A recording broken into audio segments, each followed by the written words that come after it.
Welcome to Awakened Titans podcast with Lily Patrascu, mind-blowing conversations with influential business titans sharing how you can manifest abundance, love, joy, success through quantum awakening, quantum manifestation, quantum healing, quantum miracles, exponential business growth, and innovative products and services. Discover how to bootstrap your business to 8 figures in today's session with Henry Woodman. He's an entrepreneur, an angel investor, board member, business coach, executive producer, traveler, and has a passion for golf. And he's built and sold a global tech company, and he's on a couple of boards, angel investor, business coach, and he's published a book that will be developed into a TV series. So the first question is, what's the biggest secret to your success? Wow. Thank you for all that, by the way. I think the biggest secret would probably be tenacity, structure, discipline, tenacity. Pretty much falls into the old boat. If you are tenacious and you structure and you keep going, you'll get there. I mean, assuming it's a decent idea in the first place. Thank you. And what does it mean to bootstrap a business, and how can you take it to 8 figures? Well, what it means is like you fund it through your own means, your credit cards, your savings, your a bank account, or friends and family. It means not having to go out and formally raise money from venture capitalists or private equity and things like that. How you get to 8 figures really depends on what you want to do with the business, how long you want to build it, and what you do. There are no quick and easy secrets. It took me 23 years to build my business, and there were many times where I almost threw in the towel and I thought, why am I doing this? I can make more money working for somebody else. And ultimately, we turned the corner. We did well. I got lucky. And I always joke with people that the reason I bootstrapped is because I was never smart enough to raise the money. Because had I raised money, I probably would have blown it on a lot of stupid things and fancy offices and employees, and we would have gone bankrupt. So I think there's value in learning if you apply yourself all of the elements and how to create the business from the bottom up. And that's thus the bootstrapping. Thank you so much. Can you tell us how you reached your first $100,000 and then from 100 to $1 million and then from $1 million to 8 figures? So I don't really know how I reached 100. It was early on. So, my business started out where I used to produce content, and then we were doing these virtual tours. We probably made over $100,000 when hotels said to us, how do we get this content on this new World Wide Web thingy? I'm like, I don't know, send them a CD-ROM. I'll give you a little sense of my age. And so I realized, here's the problem. There were no pictures when the travel booking systems, they call them the GDS, Global Distribution Systems, would send rate and available information to the travel agencies. And now online, they never had pictures. So when they said, first, how do I get virtual tours? Then I realized they don't even have pictures. And that's where I pivoted from production to technology to deliver photos. So we made $100,000 pretty much in the first year just by charging people to produce content. And then when we decided, and I said, my partner and I, we're not going to pay ourselves for the better part of 9 months because we've got to pay to build this technology. He couldn't live. I bought him out. So I kept the company for myself and created the platform. So we went from production to technology. And I don't know how to write a line of code if you paid me. So we hired competent people and we built the tech platform because we saw a problem that needed solving. And I think that's pretty much, just to take you back a little bit, that's pretty much what I do. When I was in college, I was bored out of my mind, sitting in a laundromat, addicted to Pac-Man, and I wanted to play a video game instead of study. So by the time I graduated college, I had video game machines and laundromats in Tucson, where I went to college, simply because it was a need and an opportunity. Hey, people like playing video games. It's a captive audience. They have quarters. If not, there's a machine to change dollars. So at the end of the day, I was just trying to take advantage of an opportunity with a problem that I had, and I wanted to solve it. And evidently other people had the same problem. Thank you so much. And then how did you take it from there, from 100,000 to 1 million, and then from 1 million to 8 figures? So originally when I started, I had no idea really how to grow a business and how to scale. And somebody gave me a book called Traction by Gino Wickman. And all of a sudden I went, it was like the Bible, creating the structure. When people originally would ask me, so you need to get a good culture, I'm like, I don't even know what that means. You need to hire the right people. I can't even afford can't even afford myself. I didn't know what that meant. And so the things that people would say, you need to have a meeting. How do you structure it? Hey, all of those things were simply clearly spelt out with Traction. I gave the book to every employee in the company. There weren't a lot at the beginning. And I said, read this. This is our Bible. We're going to live with this structure. We even had our technology backdoor password, Gino Wickman, who was the author of the book. So the answer to the question is creating structure, documenting everything, and then doing minimal improvements to everything. Anybody that comes in and you say, listen, this is how we've been doing these things, but if you can find a better way, please tell us. If it takes 4 steps and you can do it in 3 or 2, tell us and document it, and let's continually to improve. And that's part of the structure that you have, is like, let's build a solid foundation so that scaling, and this is technology, happens easier, quicker, and with less friction. Thank you so much. What are your 10 commandments, because you use the Bible analogy, for bootstrapping an 8-figure business? Well, that's a good question. 10 commandments. Don't kill the other employees. No. Don't sleep with. No, that's the real 10 commandments. I would say first, discipline, right? You've got to keep the focus on the vision, right? I would also say culture. Have that group of people that see where you're going, thus the vision and the discipline. Structure, meaning we're going to be doing things that are as efficient as possible, whether it's with technology, whether it's now with AI, whether we want to be able to minimize the friction points. And then the most difficult point in any business, and I don't know if there's a commandment here, is the marketing aspect. How do you let the Lilies of the world know that your product exists, or your prospective clients, and that they believe in you enough that you're not just an upstart and they're going to be around in a year or 2 and not, bet on you and you go, oh my God, I thought it was a great concept and now they're out of business and what do I do? So I think discipline and culture and vision and structure and continually focusing on those elements, as well as the bottom line.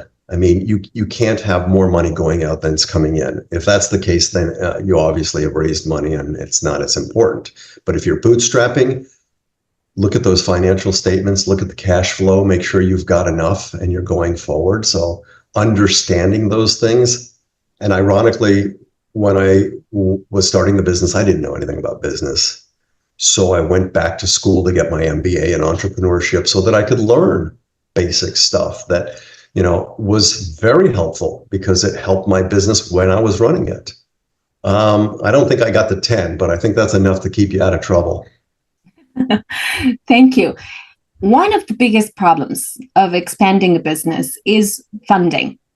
So imagine that you have a company that doesn't have any funding, has just a great idea, great branding, and isn't interested in seeking angel investment or venture capitals, venture, what do you call that? Venture funding. Yeah, venture money. What do you suggest that an entrepreneur does in order to grow his business, his or her business? Well, if you outline those elements, that's awesome. If you've got a good product and you're solving a problem and you don't need the money and you have a good brand, which is really important, then the thing you need to do is watch where that money is going. Make sure that the product you have has a return on the investment, whether it's a service or a product. Whatever you're doing, it needs to bring in more money than you're spending. simple basics. So from a bootstrapping perspective, try not to overextend. There are times where you think, oh my God, and this is one of the hardest things for especially small businesses and myself included. When I started, we were whores for any nickel. If you give me a nickel, I'll do whatever you want me to do. And as I started to learn to say no, I said, look, we're not going to focus on these things. We eliminated certain parts of the business and we just focused on being the best at the one thing that I thought we could win at. And so if you have a brand or a strategy, try not to waste money on things that may not make a lot of money or that you're just doing to pay the bills. Try to focus as much of your attention. In the beginning, you have to say yes to everything, but eventually you have to learn to start to say no.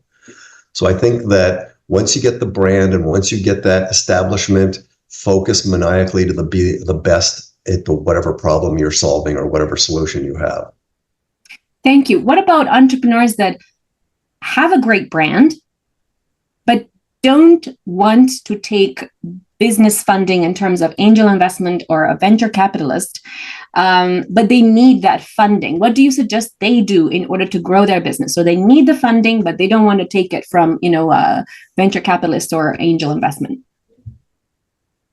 Well, if you need the funding, because there are some businesses that are much more capital intensive than, a software technology company like mine was. You're building cars, for example. I can't possibly imagine the amount of money that needs to go into build the factories and such. But the first thing I would do is I would clearly understand, who is it that I want to get money from? Is there a partner in the business that will help me? Secondly, I would get a really good lawyer. I could not underemphasize the fact that a good lawyer may save your ass in a contract later down the road. If initially you go, look, I can't afford a really great lawyer, I'm just going to get some, cheapo guy that I saw at the strip mall. You may miss out on some opportunities, or you may find yourself going, who wrote this contract? Right? So that would be the couple of things. Again, with the mind-blowing orgasms in the background. Sorry, Lily, I'm looking at your background. I'm going, yeah, okay, never mind. Essentially, look at who would be your best, whether it's an angel or a VC, or if you're good enough and big enough, a private equity. But ultimately, first, do you need the money? And if you do, clearly understand how little you need. I'm on a board right now, and I say, look, try to do as much as you can without raising the money. And I know it's not that easy. And it's also a comfort zone. Some people can sleep better at night. But when you raise money, clearly you already know you're going to be answering to somebody else. There are other expectations. You have a board. You have people essentially that are your bosses. If you get into business to kind of be your own boss, may not be that easy. Thank you. What are the top mistakes entrepreneurs make when bootstrapping their business to 8 figures?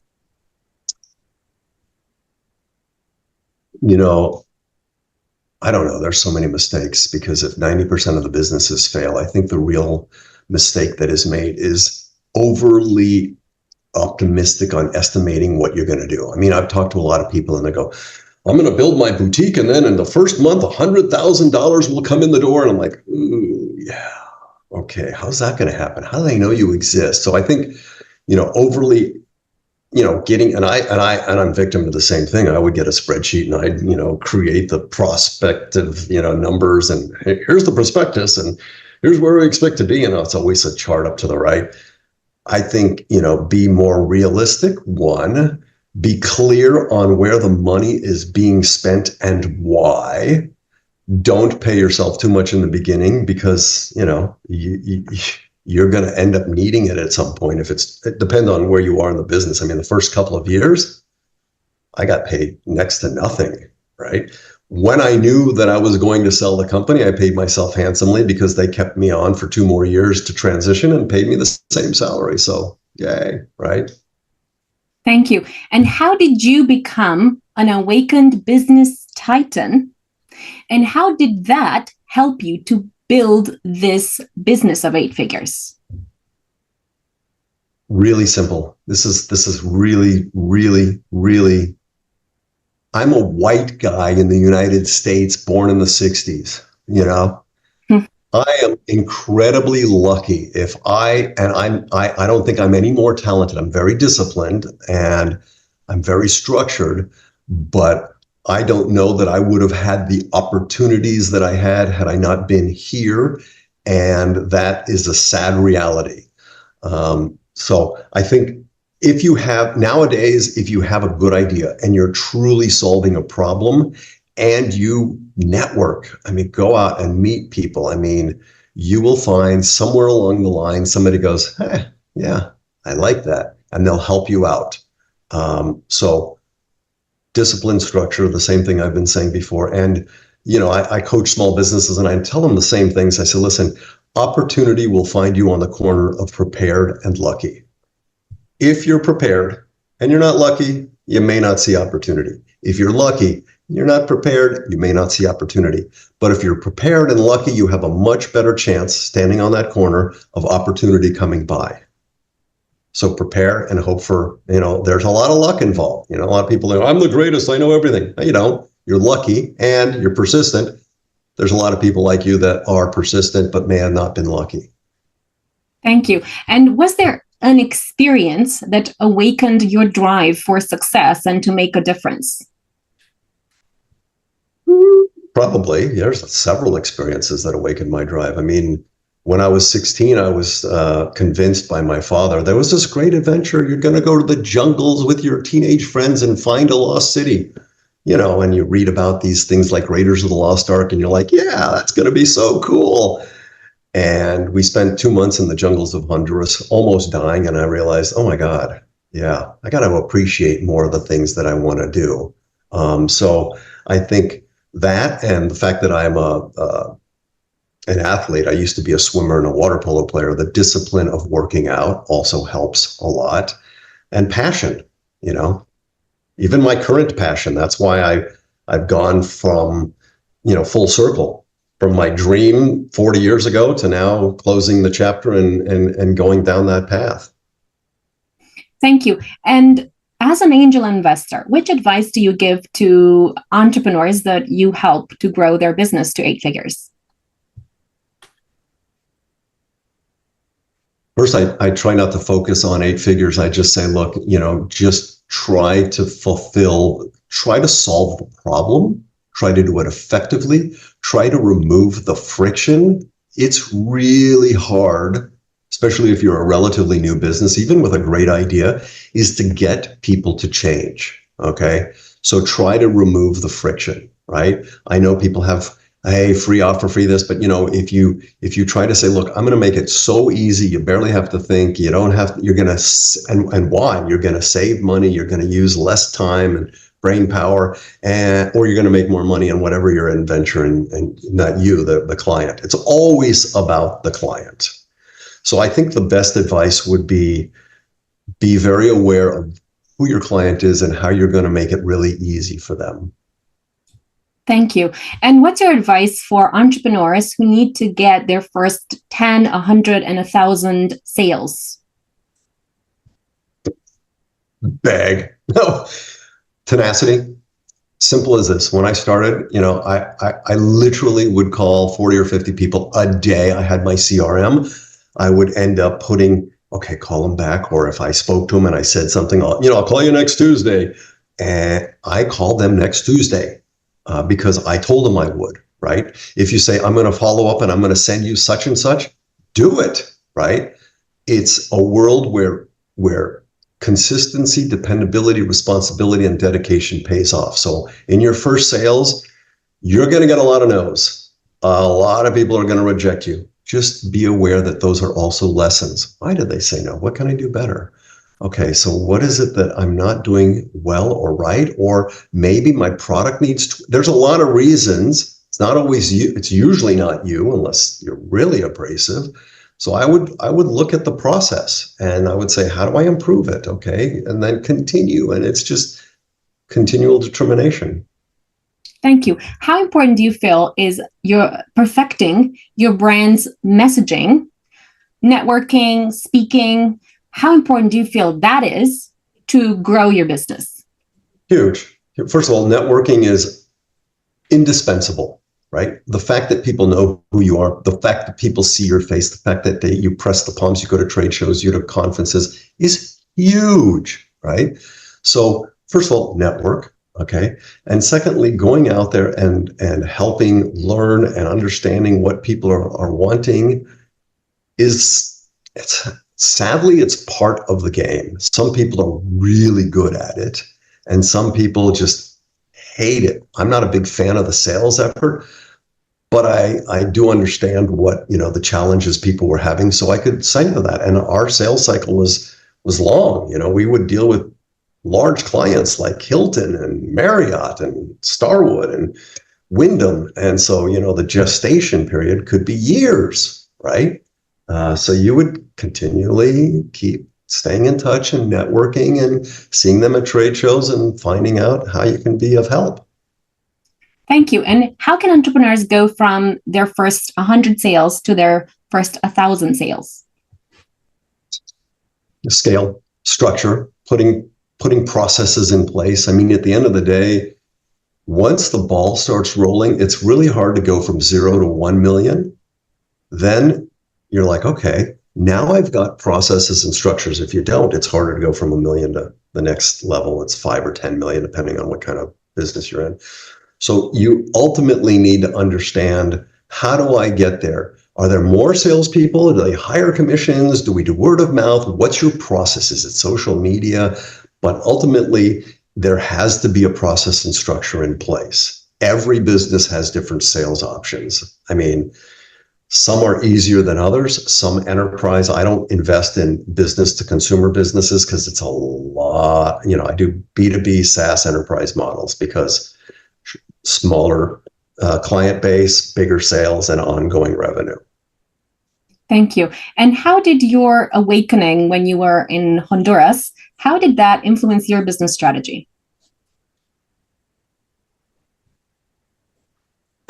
I would have to say that it didn't really influence at the time many of the things that happened in life as a result of the mindset. When you're sitting in the jungle and you start to imagine, oh my God, I'm going to die here. This is it. End of the world. Sorry, nobody cares, right?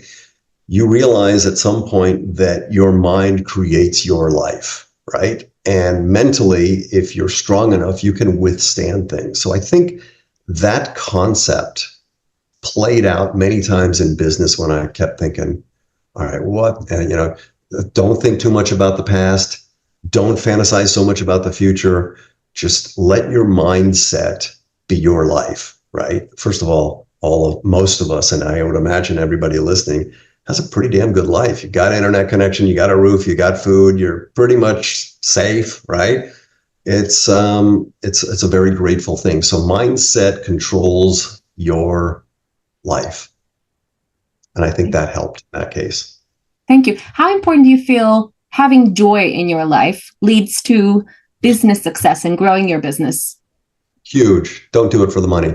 Do it for the passion, which is why my current endeavor is because of my passion, not for the money. I doubt I will make money off of it. But at the end of the day, if you're like, oh, this is a drudgery, it will be for a while. But if it's something that you have a passion for, forget purpose. Oh, my purpose is to paint or whatever. If you have a passion for it and you like it and it gives you a little bit of fulfillment, joy is huge, right? You can't go home and be really grumpy and yell at people and kick the dog or whatever they say. You have to have some level of fulfillment in your life. And sometimes, go and walk or swim or do a workout to release. But ultimately, it has to be something that you find joy in. Thank you. One of the things I've enjoyed so much about this episode is that I just feel like you are such a fun person. And so my question is, what's your message to entrepreneurs worldwide? Your mind controls your life. That's it. I mean, and the other message really from a business perspective is try not to dwell so much on making a friggin' fortune right away. Just solve a problem, get a good product, get rid of the friction so people can buy it and try to move forward.